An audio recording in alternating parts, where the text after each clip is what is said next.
రైట్గా కొమ్మినేని శ్రీనివాసరావుకి సంబంధించిన breaking news చూస్తున్నాం. అమరావతి మహిళలపై అనుచిత వ్యాఖ్యల కేసులో నిందితుడిగా ఉన్న సీనియర్ జర్నలిస్ట్ కొమ్మినేని శ్రీనివాసరావు నేడు గుంటూరు జిల్లా జైలు నుంచి విడుదలయ్యే అవకాశం ఉంది. ఇక సుప్రీంకోర్టు బెయిల్ మంజూరు చేసిన కోర్టుకు సెలవులు కావడంతో గుంటూరు జిల్లా జైలులోనే కొమ్మినేని ఉన్నారు.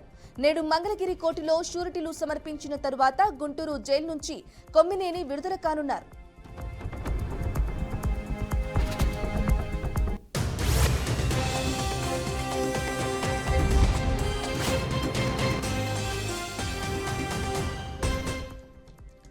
సాక్షి ఛానల్ డిబేట్ లో అమరావతి మహిళలపై అనుచిత వ్యాఖ్యలు చేశారంటూ కొమ్మినేని శ్రీనివాసరావుపై జూన్ 9న తుళ్లూరు పోలీసులు కేసు నమోదు చేసి అరెస్టు చేశారు. ఇక జూన్ 10న మంగళగిరి కోర్టులో కొమ్మినేనిని హాజరుపరచగా న్యాయమూర్తి 14 రోజులు రిమాండ్ విధించారు. దాంతో ఆయనను గుంటూరు జిల్లా జైలుకు తరలించారు.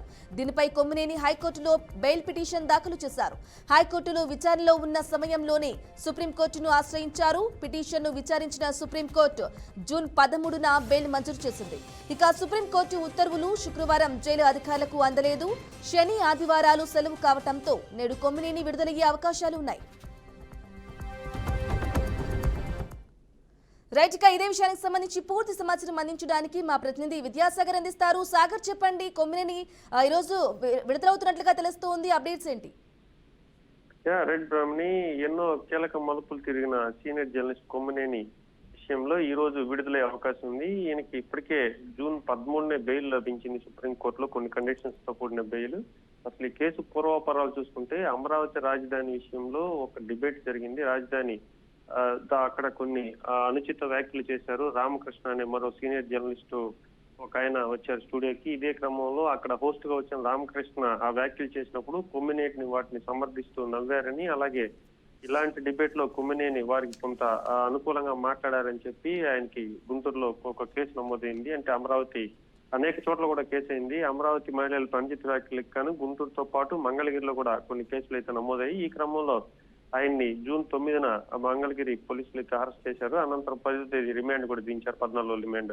అనంతరం హైకోర్టులో అప్పీల్ కి వెళ్లి అలాగే సుప్రీంకోర్టు కూడా వెళ్ళడం జరిగింది. సుప్రీంకోర్టులో 13వ తేదీ బెయిల్ మంజూరు చేసింది. బెయిల్ మంజూరు చేసినా కూడా అప్పటి నుంచి జైలు శుక్రవారం, శనివారం, ఆదివారం 3 రోజుల పాటు అక్కడ న్యాయాధికారులకి సెలవులు ఉండడంతో అది ఈ రోజు ఆయన రిలీజ్ అయ్యే అవకాశం ఉంది. కొమ్మినేని అంటే న్యాయ ప్రక్రియ సంబంధించి అంతా కూడా పూర్తి చేశారు, కానీ అక్కడ న్యాయ దానికి సంబంధించి కోర్టులు సెలవులు ఉండడంతో ఈ రోజు ఆయన రిలీజ్ అయ్యే అవకాశం ఉంది. ఇదే సమయంలో కూడా ప్రత్యేకంగా న్యాయమూర్తిని కూడా కలిసి ఆయనకి రిలీజ్ చేయాలని చెప్పి కోరేదానికి కూడా కలిసేదానికి కొంత ప్రయత్నం కూడా చేశారు. కానీ న్యాయమూర్తులు అందుబాటులో లేకపోవడంతో ఈ రోజు ఆ ప్రక్రియ అంతా పూర్తి చేసి కొమ్మినేని బయట తీసుకురావాలని చెప్పి చూస్తున్నారు. అదే క్రమంలో కొమ్మినేనిపై SC/ST కేసులు కూడా నమోదయ్యాయి. కానీ ఆ కేసుని కూడా ఒక జర్నలిస్టులకి కేసులు ఎట్టా అప్లైకబుల్ అవుతాయి, SC/ST కేసుని ఎలా నమోదు చేస్తారని చెప్పి పోలీసుని సుప్రీంకోర్టు కూడా కాసింత చివాట్లు.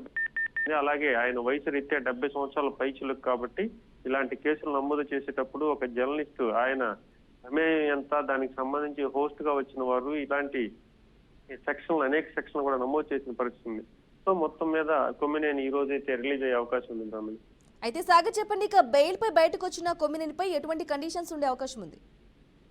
కొమ్మినేని మీద అనేక రకాలైన కండిషన్స్ తో కూడిన బెయిల్ అయితే ఇవ్వడం జరిగింది సుప్రీంకోర్టు. అంటే బయట వచ్చిన తర్వాత ఎటువంటి అనుచిత వ్యాఖ్యలు చేయరాదు, అలాగే కాంట్రవర్సీకి సంబంధించిన డిబేట్లో కానీ వాటిలో పాల్గొన్నప్పుడు పోస్టులు అంటే ఎవరైనా వచ్చిన అతిథులు కూడా అలాంటి డిబేట్లలో ఈయన పాల్గొనకూడదు. ఇలాగే ఈ మహిళలకు సంబంధించి కానీ లేదంటే న్యాయ సంబంధమైన విషయాలకు సంబంధించి కానీ బయట మాట్లాడకూడదు అని చెప్పి కొన్ని కండిషన్స్ తో కూడిన బెయిల్ అయితే మంజూరు చేయడం జరిగింది. దీనిపైన ఇప్పటికే కొమ్మినేనిపై మరికొన్ని కేసులు కూడా నమోదు చేయాలని చెప్పి ప్రభుత్వం తరఫున మహిళలు కొందరు చూసినా కూడా సుప్రీంకోర్టే స్వయంగా కొన్ని కండిషన్స్ తో కూడిన బెయిల్ నమోదు చేసింది. కాబట్టి కొమ్మినేనిపై ప్రస్తుతానికైతే కేసులన్నీ కూడా కొంత తగ్గినాయని చెప్పవచ్చు. ప్రస్తుతానికైతే ఈ కండిషన్స్ మీద ఎక్కడా కూడా అనుచిత వ్యాఖ్యలు చేయకూడదు, కాంట్రవర్సీకి సంబంధించిన డిబేట్ లో పాల్గొనరాదు, అలాగే కింద ట్రయల్ కోర్టులో ఏదైనా షరతులు కానీ పోలీసులు ఏదైనా విచారణ పిలిచినప్పుడు కానీ హాజరు కావాలని చెప్పి సుప్రీంకోర్టు కొన్ని కండిషన్స్ తో కూడిన బెయిల్ అయితే ఇవ్వడం జరిగింది.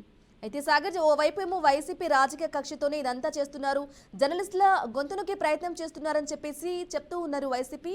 ఎలా చూసుకోవాలంటారు సాగర్?